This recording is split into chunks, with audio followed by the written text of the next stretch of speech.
What's up, people? It's your boy. I'm Chris the Don One, and I am back with another video. Okay, now this blew up on social media yesterday. It was about Pat Riley. Pat Riley got in depth with ESPN to talk about the future of the Miami Heat and when he had the big three in South Beach. All right, now now Pat Riley talked about his side of the story. All right, it wasn't the whole story, but he talked about his side and his encounter with the big three.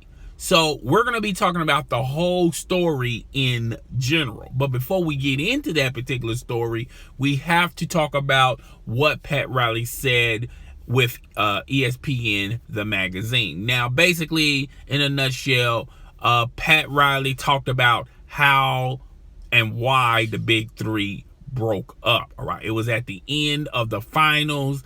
He was trying to re-sign LeBron James to this enormous contract. He also had Chris Bosh in free agency that he had to sign, and he also had to worry about Dwayne Wade a year later. All right, he talked in detail about when he went to LeBron James' home. He remembered them watching World Cup soccer, and LeBron was there, but Rich Paul wasn't there. Now, for all those who don't know who Rich Paul is pretty much the agent of LeBron James. Okay, he was not attended at this particular meeting, and he knew it was going south real fast, real quick, because LeBron wasn't really focusing on re-signing back to the Miami Heat. All right, he found out later that LeBron James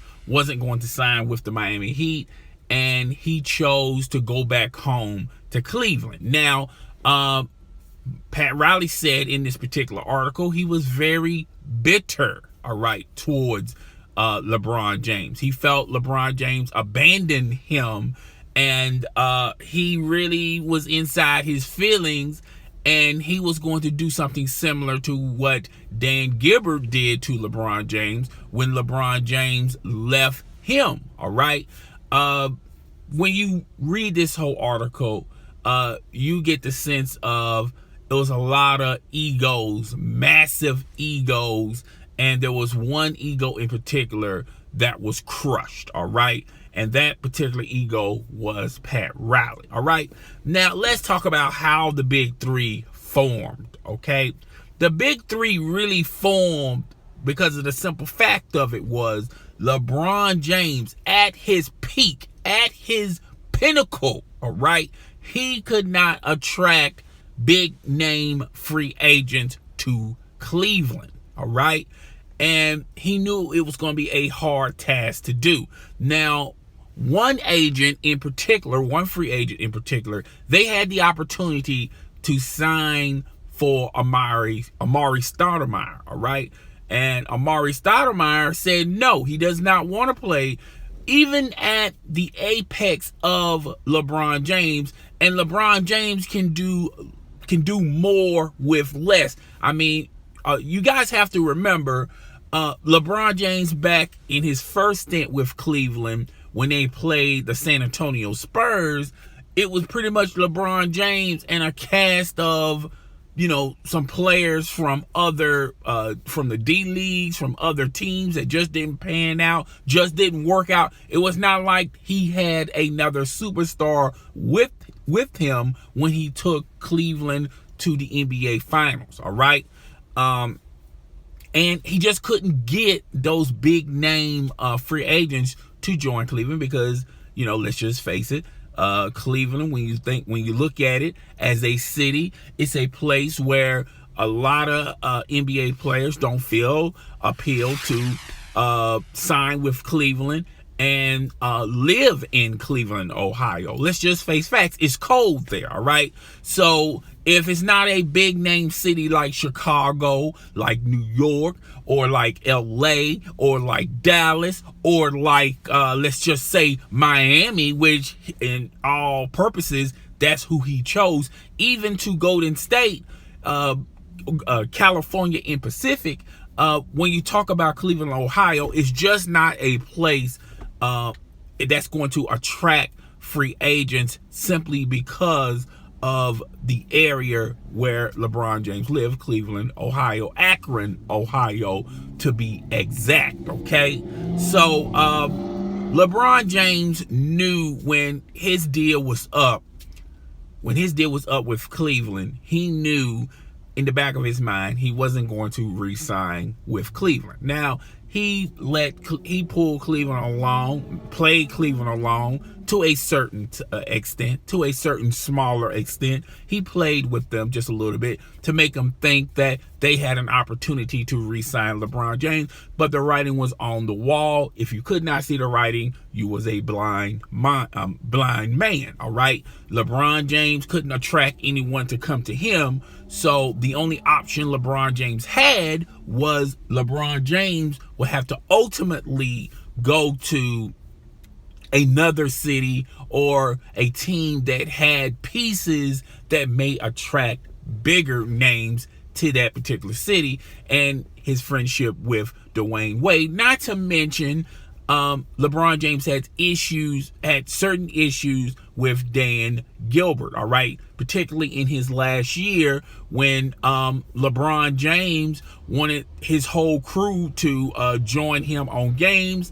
Dan Gilbert kind of stopped that, put a pause to that. There was a player, I'm not going to say his name. Everyone know he had West in his name. He was alleged to, be in a relationship with LeBron James' mother. And a lot of players did not inform LeBron James in the early stages of this, and LeBron James felt a certain way. He felt kind of betrayed by the Cleveland organization and some of the players there, all right? They was pretty much laughing at him, not necessarily laughing with him, all right, about that particular story. So there was a lot of angles that ultimately LeBron James wanted to leave Cleveland, all right? Not to mention, they just couldn't attract anybody, all right? I think it would have been a different story if they could, all right? Now, during the course of these meetings, it was only these three teams. And out of those three teams, the two of the teams didn't really have a high success rate of landing LeBron James: Cleveland, New York City, and Miami, all right? Now, if New York organization had their stuff together, if they had a coach that LeBron James could respect, if they had players on the roster that LeBron James feel like he can win a title there, he would have joined New York City. But a lot of people, have to realize and have to come to accept facts. The New York City MSG was a total mess, all right? It was a dumpster fire, all right? It was simply a dumpster fire, all right? There's no way the New York Knickerbockers had even a chance of signing LeBron James, okay? And Cleveland, all right? Even though Cleveland had it in the back of their minds, the Cleveland organization, they kind of figured it out, like, during the tail ends of that discussion of trying to get LeBron James back. They knew that they had less than an opportunity to get LeBron James. That's why the half-hearted approach that they took, the cartoon sketch, basically that was not even trying to get LeBron James back to Cleveland. That was pretty much,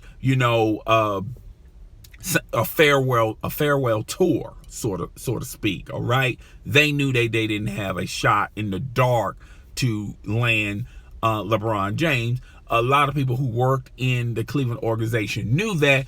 Dan Gilbert was a full believer in a full mindset that he had the opportunity to land LeBron James. So when the decision came, and even to that standpoint, Dan Gilbert felt that he had an opportunity of getting LeBron James, because he was thinking in his mind, there was a lot of great things Dan Gilbert did for LeBron James. he felt like he was going to cash in to those favors. And when LeBron James took his talents to South Beach, all hell broke loose. Now, if LeBron James would have told Dan Gilbert 8 hours earlier than the decision, or maybe a day earlier than the decision, I think they had that type of relationship where Dan Gilbert would have said, okay, I understand you're going to pick them, and I appreciate you telling me, giving me the heads up.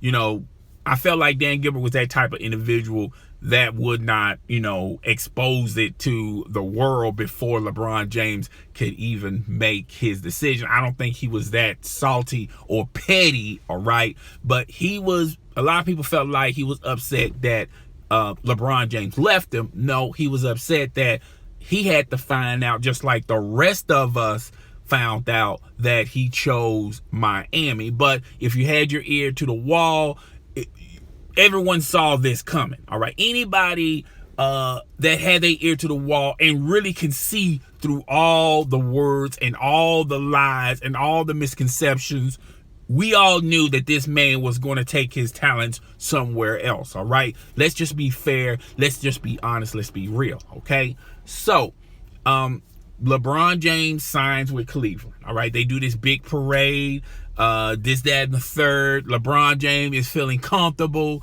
He's, not only playing with his best friend, Dwayne Wade, who's also a hell of a player, but then he also was playing alongside Chris Bosh. Chris Bosh, he was trying to get, here's a little tidbit for all those out there who did not know this, but when LeBron James was with Cleveland, he was trying to sign Chris Bosh then, all right? But Chris Bosh had the same impression, just like every other free agent that Cleveland had an opportunity to get. He was under the impression that, Cleveland is just not the lifestyle I want to be down with, all right? It's cold, it's not a attractive city, okay, sort of say, like Miami. Miami is warm and sunny, the beautiful women around, not to mention state tax. There is no state tax there, all right? So the lifestyle is better. You're making more on your contract. You're not, losing it to city tax, all right? And it's an attractive city. It's an attractive lifestyle. It's easier to sell this to an NBA player who, at that particular time, Chris Bosh was single. It's easier to sell that situation to a single NBA player who happens to be an all-star versus trying to sell and trying to make the offer attractive of landing Chris Bosh to the Cleveland Cavaliers. All right, let's just face facts, all right? So Pat Riley felt like he engineered the big three, all right? But in all actuality, like I said, once again, if you had your ear close to the wall, when you talk about Dwayne Wade, Chris Bosh, and LeBron James, they always were in discussions, even with the Olympic team, that they all wanted to play together, all right? Now, Pat Riley reaped the rewards of this decision, but this decision wasn't fully made and based on Pat Riley, all right? I know Pat Riley feels like he has something to do with signing the big three, but that's neither here nor there. He has really nothing to do with the back work of making the big three. It had more to do with the players in general, okay? So let's just, throw that out there as well, all right? Pat Riley did not give LeBron James the same type of privileges he got with the Cleveland Cavaliers organization earlier in his career, all right? What do I mean by that?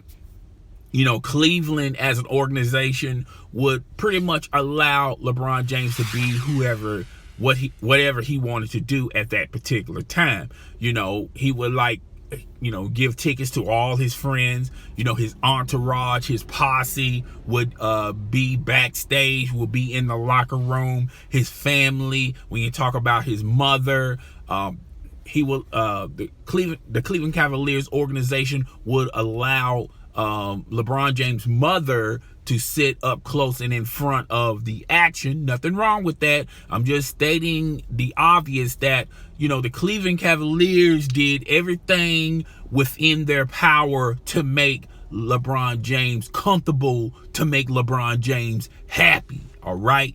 With Miami, it was a little bit different with Pat Riley. Pat Riley is old school. He feels like the players don't run the organization. The executives do. Okay. And he made things quite uncomfortable for LeBron throughout his tenure with the Miami Heat. Things like, yes, his mother got tickets to the game, but they were not, front row seats. All right. As far as his entourage go, Pat Riley didn't allow that for most of the time LeBron was there with the Miami Heat. One story in particular, LeBron James was playing some music, and it had some controversial words to it. And Pat Riley stopped him from doing that, saying basically, if you want to be a leader, I'm going to teach you how to be a leader. And one of the things Pat Riley taught and embedded in LeBron James is if you want to be a leader, people will respect you more by what the actions that you do, not what you say, but what you do. All right. And a lot of people took that as, Pat Riley trying to groom LeBron James.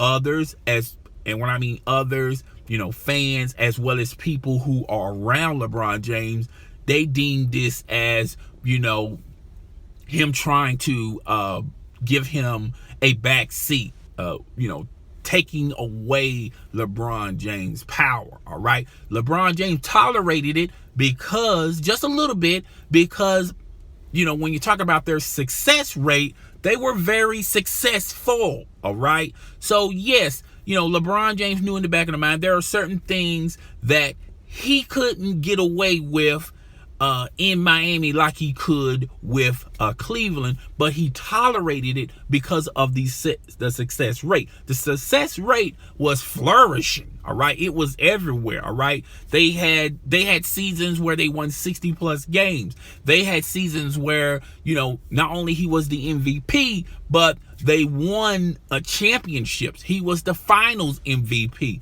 So he swallowed it and accepted this. All right. But like my mama always used to say, you can forgive somebody, but you should never forget what that person did to you. And LeBron James was keeping receipts. All right. He was definitely keeping receipts. All right. When it got to the end of his contract, he wanted to make his decision. All right. Now, Pat Riley, in this ESPN article that premiered yesterday, basically said in a nutshell, the reason why LeBron James left us, he kind of wanted to go back home because he wanted to be somewhat in his prime to return home to make the Cleveland Cavaliers successful. Now, that sounds good. That sounds like a bunch of window dressing, but let's just be fair and let's just be honest and accept the truth for what it is. All right. The reason why LeBron James left Pat Riley it had something to do with that, but it had more to do with control. All right. LeBron James wanted at that particular time in his apex to run a organization. All right. To make decisions. He always wanted to make, and he always continued to give his input on not only the players the Miami Heat should sign, but players that they should be looking out for in the draft. The Miami Heat as an organization, even though they allowed LeBron James to have this input, they didn't choose what LeBron James wanted. All right. They chose players that they can fit under their cap. They did not want to pay the luxury tax. All right. That was a sticking point with LeBron James. LeBron James says he wants to pay everyone. He wanted top flight money.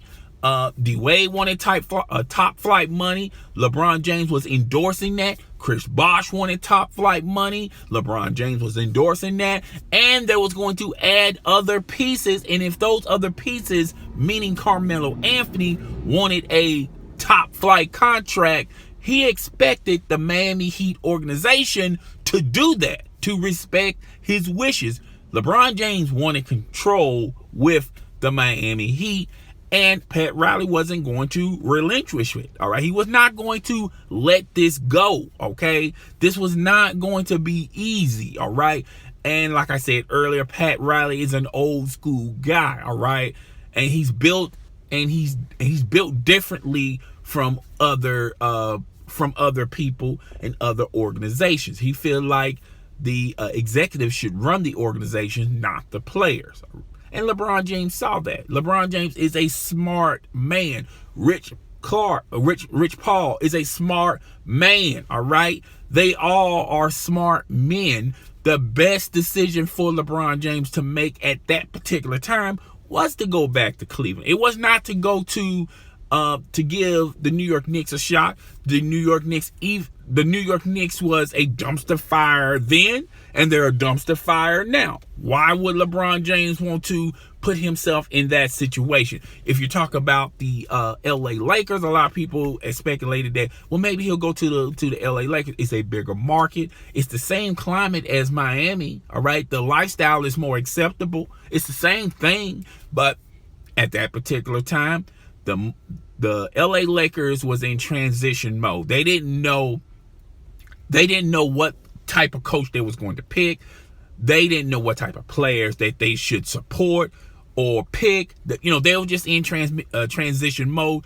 I felt like if the Magic Johnson deal would have happened at that particular time, allowing Magic Johnson to be president of operations, if Jeannie Buss, even though she had power to run the organization, if the two brothers was not, trying to get their greedy little hands in the Lakers organization, if they fell back like they are right now, if all of these situations happened when LeBron James left Miami, that would have been a strong possibility for LeBron James to go there.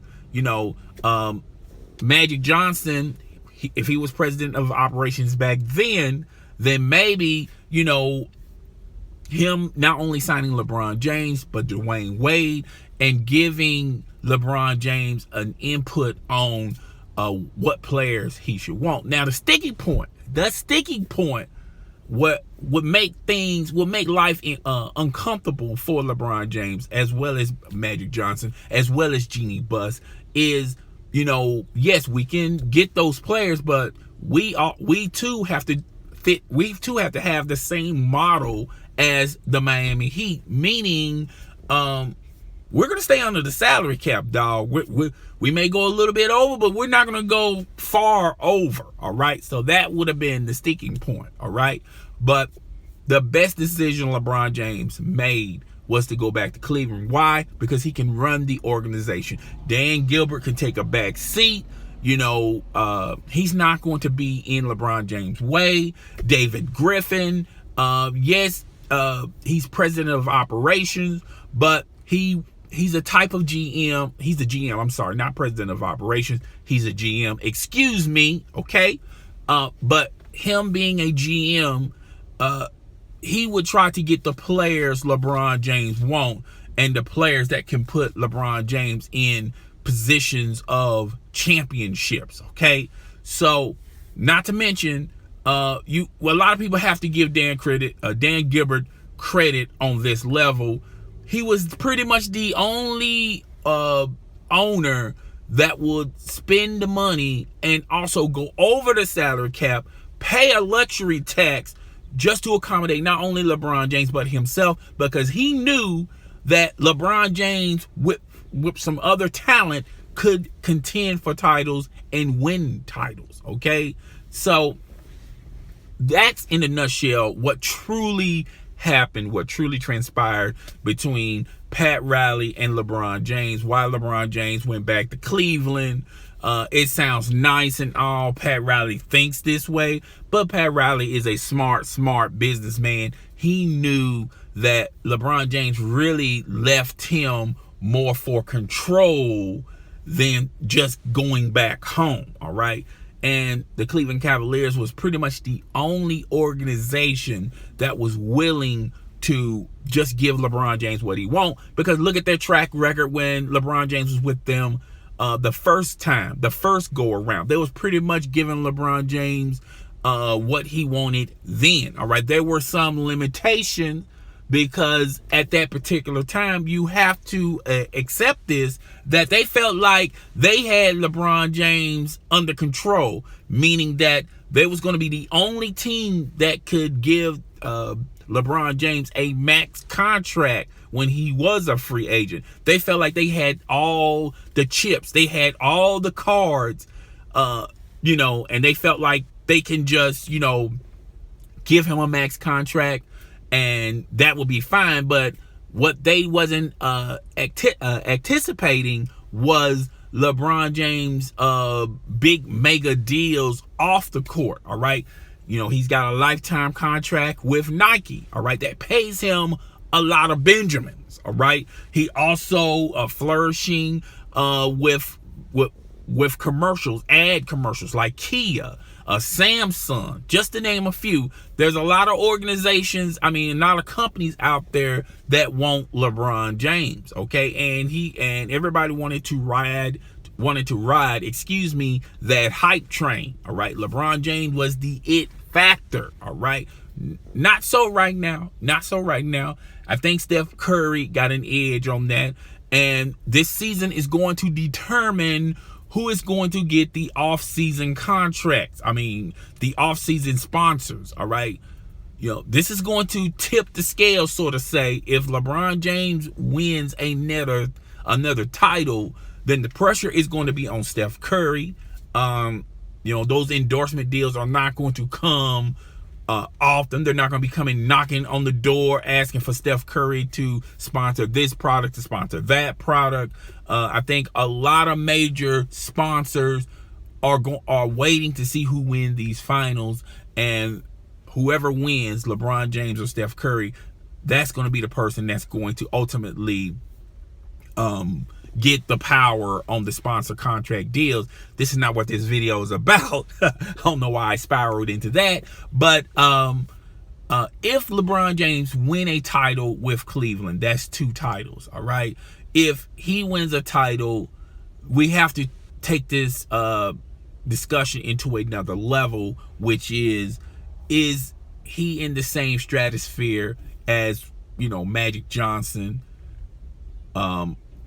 MJ, okay, even Kobe. A lot of people don't give Kobe credit, but Kobe Bean Bryant is also in that stratosphere with those players, okay? So no matter like it or not, love it or hate it, I know there's a lot of Kobe haters, but at the end of the day, he's in that stratosphere. He's got 5 titles. He also has done a lot in his NBA career, okay? But you have to instantly put LeBron James in that stratosphere. I don't think he's going to surpass MJ, okay? Because MJ still have the 6 MVPs, the 2 3-peats, okay?